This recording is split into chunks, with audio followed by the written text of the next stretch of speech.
오늘 마가복음 강의 6번째 시간 함께 나눌 말씀의 제목은 예수님의 권위입니다. 예수님의 카리스마, 영적인 카리스마, 권세라고 할 수 있겠는데요. 오늘 본문에 예수님의 권위에 대해서 말씀합니다. 우리가 잘 아는 것처럼 이 세상에는 다빈치 코드를 소설화해서 그리고 나중에 영화화되기도 했죠. 큰 인기를 세상 사람들이 얻은 댄 브라운 같은 사람. 이 댄 브라운 같은 사람은 예수님은 하나님의 아들이 아니다. 그냥 정상적으로 한 가정에 태어나서 또 가정도 꾸리고 자녀도 낳고 일반 사람과 다를 바 없는 삶을 살다가 죽었지만 후대에 그를 따르는 사람이 하나님의 아들로 메시아로 만들었다. 그렇게 주장을 하는데 이렇게 주장하는 사람들 지난 2000년 동안 수없이 많았습니다. 그런가 하면은 마티마 간디 같은 사람은 예수님에 대해서 훌륭한 종교인이다. 훌륭한 특별히 이끄는 산상수훈의 교훈을 좋아했는데요. 훌륭한 세상의 스승이다. 도덕 군자다. 이런 정도로 생각을 하는 그런 마트마 간디와 같은 부류도 참 많이 있습니다. 그런데 캠브리지 대학의 교수를 역임한 C.S. 루이스, 나니아 연대기 같은 기독교적인 그런 주제로 쉽게 여러 가지 소설을 써서 또 특별히 젊은이들에게, 청소년들에게 많이 영향을 준 이 C.S. 루이스 교수 같은 사람은 분명하게 이렇게 예수님에 대해서 말합니다. 예수님이 말씀하신 것과 그의 일생을 두고 우리는 그를 위대한 도덕군자로 보아서는 안 된다. 예수님은 그가 말한 대로 하나님의 아들이든지 아니면 반대로 미친 사람 중에 하나다. 예수님의 입에서 나온 말씀들을 그의 말씀대로 다 믿든지 아니면 전부 부정해야 하든지 그렇지 중간에 노선은 통하지를 않는다. 그렇게 말했습니다. 오늘 성경에 나타난 그리고 성경 전체 3년 동안 주님이 행하신 모든 사역들을 우리가 돌아볼 때에 예수님은 사람이 가질 수 없는 특별한 권위가 있음을 우리가 발견할 수 있습니다. 진정 그는 하나님의 아들이었고 십자가에서 죽을 때에 우리의 모든 죄를 대신 대속하기 위해서 그 십자가에 친히 오르셨고 사망 권세를 깨뜨려 부활하심으로 말미암아 우리의 영광의 그 부활의 첫 열매가 되셨다. 그 길로 우리를 인도하실 수 있는 그런 하나님의 아들로서 메시아로서의 모든 권세와 능력을 우리에게 다 보여주신 것을 확인할 수 있습니다. 오늘 본문에도 보면 특별히 사역을 시작하시면서 세 가지 특별히 예수님의 사역의 내용이 나오는데 이 모든 것들은 다 예수님이 하나님의 아들이고 메시아됨을 나타내는 특별한 권세, 권위를 우리에게 확인시켜줍니다. 오늘 말씀 21절에 보면 예수님은 안식일날 회당에 들어갔다 그랬죠. 이 안식일 우리가 잘 아는 대로 금요일 해 떨어질 때부터 그 다음 토요일날 해가 떨어질 때까지입니다. 율법에는 이 안식일을 범하면 죽이도록 그렇게 엄하게 안식일 법을 정해놨습니다. 그리고 이 유대인들은 대략 13세 이상이 되면 이제 함께 어른들과 함께 예배에도 참석할 수 있고 또 절기에도 예루살렘에 올라갈 수 있는 이제 자격이 되는데요. 이 13세 이상 된 남자가 최소한 10명만 있으면 회당이 생겼다고 합니다. 회당은 기도하는 곳이고 율법을 가르치고 또 낭독하고 그래서 이 선생들이 율법 선생들이 그것을 또 설명하고 해석을 해주는 곳입니다. 율법을 설교하는 곳이죠. 구약의 성전은 희생 제물을 드린 곳이다 라면 이 회당은 이렇게 율법을 가르치는 교육 장소였다라는 것을 우리는 알 수가 있습니다. 예수님이 이 회당에 들어가서 가르쳤는데 그 말을 듣고 있던 자들이 예수님의 가르침, 교훈에 아주 큰 충격을 받고 놀랐다라고 오늘 22절에 기록하고 있죠. 무사람이 그의 교훈에 놀라니 이는 그가 가르치시는 것이 권위 있는 자와 같고 서기관들과 같이 아니하밀러라.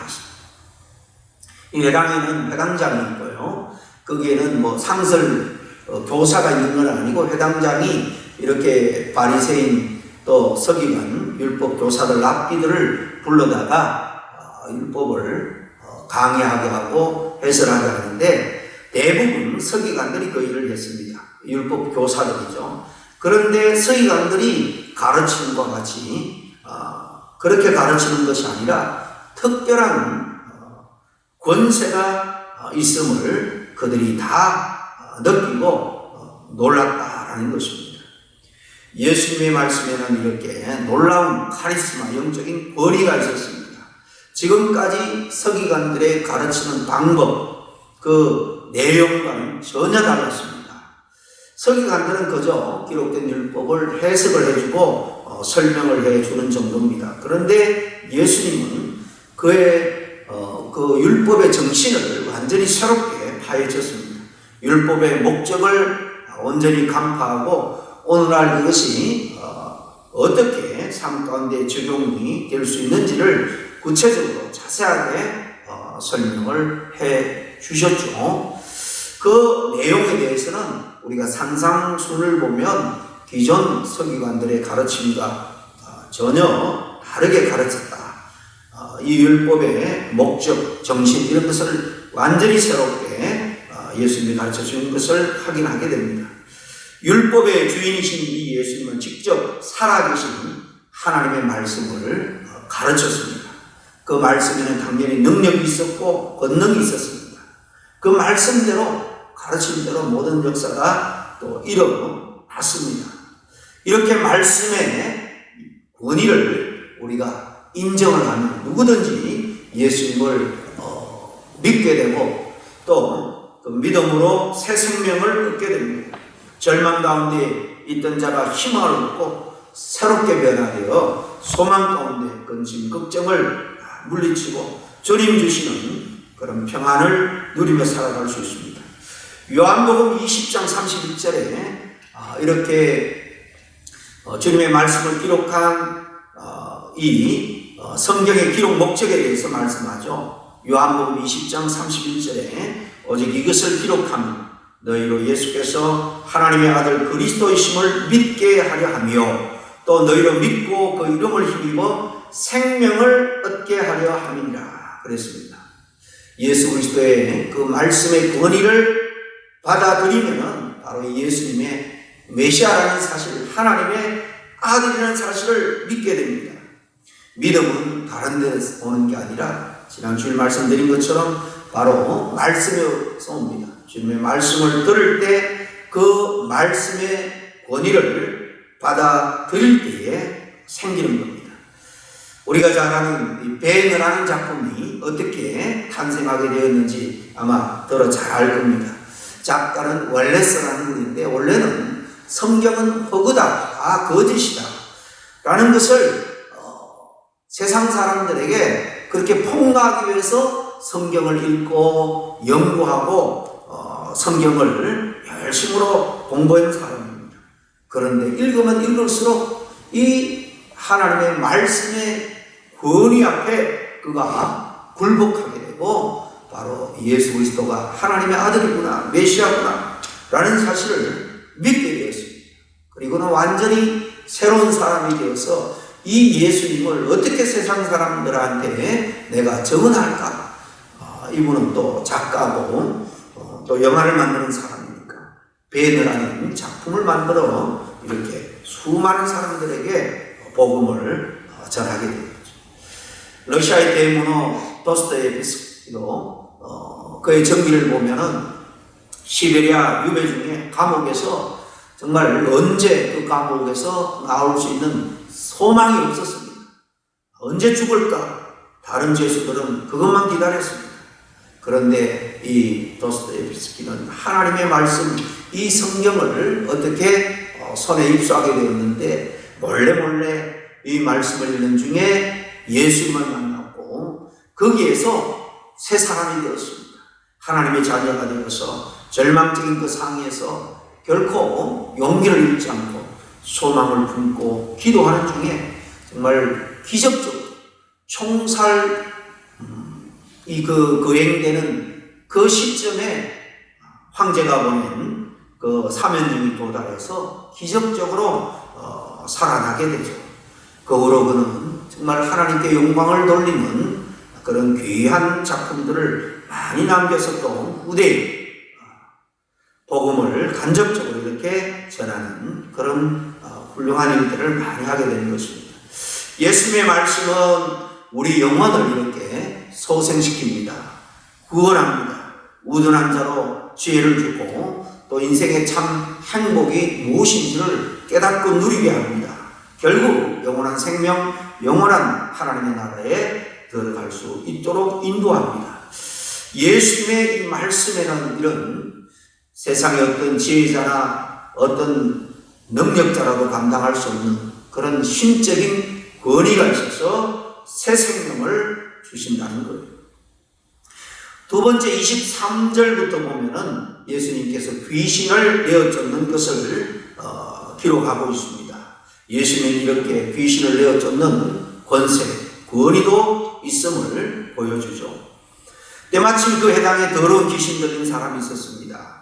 주님의 능력 있는 권세 있는 말씀을 듣고 아주 발악을 합니다. 온통 난동이 벌어지죠.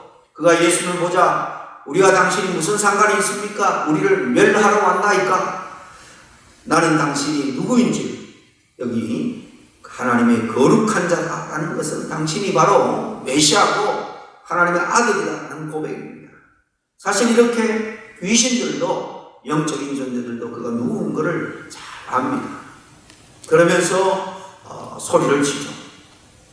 만약에 이것을 제어하지 못하면 아마 그 해당 수많은 사람 앞에서 예수님은 큰 창피를 당했을 것입니다.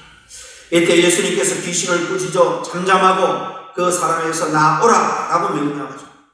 귀신이 그 사람 하여금 격려를 일으키고 소리치게 하고는 떠나가버립니다. 말씀의 권세가 이렇게 영계까지 미치는 것을 우리는 알 수가 있습니다. 예수님의 말씀이면 귀신도 물러갑니다. 예수님은 이렇게 우리에게 귀신을 쫓는 권세, 그리고 우리에게 심판하는 권세, 새 죄 사함을 주고 영원한 생명을 주고 구원하는 권세가 있을 뿐만 아니라 이렇게 영계를 다스리는 권세까지 갖고 계시는 분이라는 것을 우리는 잘 압니다. 이걸 보고 해당에 있던 사람들이 어떻게 그렇게 반응을 하죠? 오늘 읽은 말씀에 보면 특별히 27절에 다 놀라서 서로 물어 이르되 이는 어찌미냐 권위 있는 새 교훈이로다 더러운 귀신들에게 명한즉 귀신들도 순종하는도다 그렇게 탄식을 합니다. 다 놀라서 권세 있는 새 교훈이다 라고 말하죠. 권위 있는 새 교훈, 권세가 있는 새로운 가르침이랄까. 귀신들로 순종하고 떠나가는 권세를 보고 이렇게 탄식하며 외친 겁니다. 예수님은 귀신을 내어쫓는 영적인 권세가 있습니다. 결국 사단을 진멸할 권세도 있습니다. 영국의 경제학자입니다. 종교학자도 아니고 로널드 히긴스라는 사람이 우리 인류에게 아주 위급한 그런 문제가 있다. 우리를 대적하는 문제가 있는데 6가지를 이야기를 합니다. 계속해서 지구촌에 인구가 폭발적으로 늘어나는 것. 22년 전에는 제가 그 성경 공부를 만들 때 이 유권을 66억에게 말씀을 전하도록 쉽게 전하도록 성경책의 로드맵을 만들자 그런 취지로 교재를 만들었던 적이 있습니다. 그런데 지금 와서 세계 인구는 80억에 육박합니다. 한 20여 년 만에 거의 얼마죠? 80억이니까 14억 정도가 늘은 거예요. 정말 지구촌의 인구가 이 아프리카, 남미 이런 대륙에서 또 동남아시아 같은 데서 계속해서 폭발적으로 인구가 늘어나고 있는 것은 이 지구촌의 자원이 급속도로 고갈하고 또 절대 기근을 면치 못하게 될 것이다. 연속적으로 이런 위기들이 우리를 괴롭히는 문제들이 생기죠. 이로 인해서 급진적으로 자연이 파괴되고 또 끔찍스러운 핵무기 공포도 그렇고 이것을 극복하기 위해서 과학자들은 열심히 연구하여 기술을 발전시키는데 이 기술들이 사람의 제어, 통제를 벗어나게 될 거다. 인구 폭발, 기근의 만년, 자원 고갈, 급진적인 이런 환경 파괴, 끔찍스러운 핵무기, 그리고 통제를 벗어난 테크놀로지, 이 6가지는 정말 인류를 위협하는 엄청난 대적자다. 그렇게 이야기를 하면서 그가 하나를 덧붙입니다. 이게 다가 아니고 정말로 중요한 인간을 대적하는 원론적인 그런 문제가 있다. 그러면서 7번째 대적자에 대해서 이렇게 말합니다. 바로 이 인간들 뒤에는 엄청난 악의 세력, 인간을 위협하는 궁극적인 원인으로서 악한 영, 바로 사단이 늘 인류를 대적하고 있다. 그렇게 경제학자가 말합니다. 오늘 우리는 인간을 파멸로 이끌고자 온갖 방법을 다 동원하는 사단, 그리고 그의 부하들인 귀신들의 사실 둘러싸여 살아가고 있습니다. 오늘날 귀신들은 젊은이들이 좋아하는 문화를 통해서 급속하게 침투하여 사실 우리가 하나님을 예배하고 신앙하는 그 모든 것을 알게 모르게 그렇게 뒤에서 방해 공작을 펼치고 있습니다.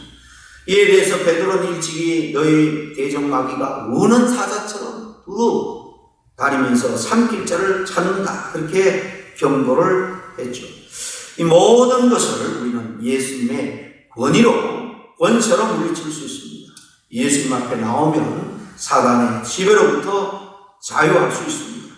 누가복음 10장 20절에 예수님 말합니다. 그러나 귀신들이 너희에게 항복하는 것으로 기뻐하지 말고 너희 이름이 하늘에 기록된 것으로 기뻐하라. 그렇게 말했죠. 우리가 주의 은혜와 능력 가운데 성령 충만한 가운데 살아가면 귀신들이 우리한테 항복한다라고 분명히 말씀합니다. 우리는 믿음으로 악한 세력들, 더럽고 추악한 이 귀신의 영들을 우리가 이기며 살아갈 수 있는 겁니다. 마지막으로 오늘 본문에 보면 이 예수님께서 베드로의 장모를 일으키는 치유하는 사건을 29절 이하에 기록하고 있죠. 주님은 이렇게 질병을 치유하는 권위로 있음을 우리에게 보여줍니다. 이제 해당에서 요한 그리고 야고보 나와서 시몬 안드레 집에 들어가죠. 29절에 보면. 그런데 거기 베드로의 장모가 열병에 걸려 누워 있었습니다. 열병이라면 아마 말라리아가 아닌가 생각합니다만은 어쨌든 예수님이 베드로를 고기 잡는 어부에서 사람 잡는 어부로 불러주셨다면 그래도 그 가정은 어느 정도 만사형통할 수 있도록 도와주셔야 되는데 이 베드로가 주님의 제자로 일꾼으로 따라 나서자마자 그의 장모가 이렇게 질병에 걸리고 만 겁니다. 질병의 원인은 성경에 보면 게하시 같은 사람은 죄 때문에 탐욕 때문에 걸리기도 하고 나이가 들면 자연스러운 현상 중에 하나로 질병이 찾아오기도 합니다. 호세아서 7장에 보면 술의 뜨거움을 인하여서, 이 말은 술에 절제하지 못해서 질병에 걸리는 수도 있고, 바이러스, 또 요한복음 11장에 보면 하나님의 영광을 위해서, 또 우리의 인격인 성숙을 위해서 이런 질병을 주기도 한다고 합니다. 물론 귀신도 악한 영들도 우리에게 질병을 주고요. 어쨌든 모든 종류의 질병 다 우리 주님께서 고치실 수 있는 그런 권위를 가지고 있다는 사실을 우리는 성경을 통해서 여러 군데서 확인할 수 있습니다. 예수님께서 베드로의 장모의 손을 일으켜 주니까 그 즉시로 건강해져서 예수님을 섬깁니다. 이 소문이 금방 퍼지자 온 주변에서 이 질병 가운데 고통하는 자들, 귀신 들린 사람들, 옛날에는 귀신 들린 사람들도 많았죠. 여기 보니까 해가 저물어 버렸습니다. 해가 저물어. 안식일 그 다음날 토요일 날 해가 저물면 안식일이 이제 끝나죠. 이때 수많은 병자와 귀신 들린 자들이 예수님께 나왔습니다. 예수님께서 다 그들을 고쳐주죠. 이렇게 주님은 치유의 권세를 가지고 있는 분입니다. 우리에게 진정한 건강을 주시는 분은 우리 주님입니다. 야고보서 5장 15절에 뭐라고 말합니까? 믿음의 기도는 바로 병든 자를 구원한다, 고친다, 치유한다. 누가요? 우리가 믿음으로 기도할 때 주께서 저를 일으키시리라. 혹시 죄를 범했을지라도 사함을 얻느니라 그랬습니다. 오늘 예수님이 가버나움에서 가르침의 권세, 귀신을 쫓는 권세, 병을 고치는 그런 권세를 보여주죠. 이런 놀라운 일을 보여주신 일이 뭘까요? 그 이유는 무슨 흥미거리가 아니고 인기를 끌기 위해서도 당연히 아닙니다. 예수님의 권위를 인정하고 예수님을 구세주로 믿음으로 말미암아 구원 얻고 우리도 이런 권위 있는 권세 있는 삶을 살라는 거죠.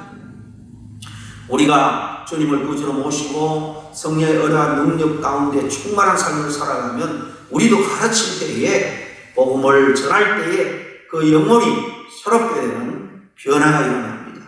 귀신들도 도망가고 우리가 함께 믿음으로 기도할 때 병든 자도 치유받는 역사가 일어납니다. 성경에 그런 권세를 제자들에게 줬고 우리는 그 제자들의 그 반열에 서 있는 자들이기 때문에 믿음으로 우리가 말씀을 전적으로 믿고 행할 때 이런 놀라운 주님의 권세가 우리에게 함께 나타나게 될 줄로 믿습니다. 그래서 마태복음 10장 1절에 예수께서 12제자를 부르사 더러운 귀신을 쫓아내며 모든 병과 모든 약한 그 모든 것을 고치는 권능을 주신다. 이렇게 분명히 말씀하고 있습니다. 함께 기도하겠습니다.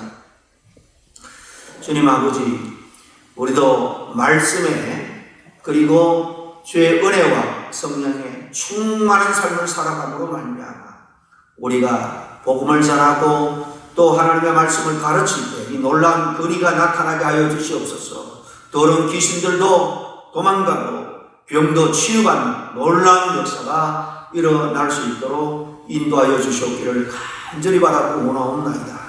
주님께서 정말 메시아로 하나님의 아들로 이 땅에 오셔서 보여주신 그 권세 있는 삶을 우리 또한 살아갈 수 있도록 주님께서 도와주시고 역사하여 주시옵기만을 간절히 바라고 원하며 예수님 이름으로 기도하옵나이다.